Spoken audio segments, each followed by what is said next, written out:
Gandang umaga po uli sa inyong lahat. Nais ko po ay ituro muli ang isang gamot na ito ay makakabuti sa mga ating balat. Kapag po ang bata ay pinanganak at pinaliguan ng midwife o ng hilot kung sa bahay, ito po ay pinapaligo ang pagkapanganak. Hindi po ba? Kapag po ang bata ay napaliguan na ng midwife o ng hilot, ito ay darating yung oras na ikaw na magpapaligo.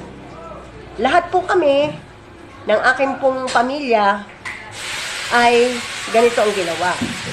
Lalo na po yung aking apo, nasaksi po ako, pinapaliguan po namin siya tuwing maliligo at magpupunas. Ang dahon ng ampalaya ay aking pinakukuluan. Dahon ng ampalaya ay pinakukuluan. Ang ginawa ng manugang ko, biniling lahat yung nasa supermarket na dahon ng ampalaya. Kaya yung nakailang paligo ng bata, nilagay po namin sa vegetable ng rep. At ito ay tuwing maliligo at magpupunas ang aking apong si Jemiel, ay doon ko po kinukuha ang pampaligo. Pinapakuloan ko ang dahon ng ampalaya at pagkatapos ay tatanggalin ko yung mga dahon at yung pong tubig na malamig ay dinadagdagan ko.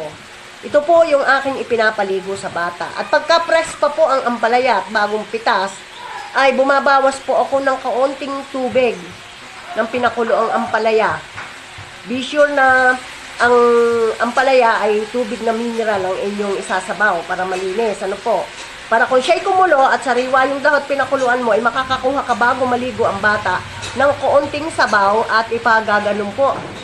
Ipangangangahin mo yung bata at ibabasa mo sa bibig ng bata yung dahon ng ampalaya para po ito ay gamot sa tinatawag na yung sakit na pwedeng makamatay sa bata, yung nagkukulay ubi.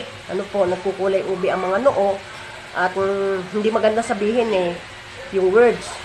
So, ito po ay pinaiinom ko muna sa aking apo.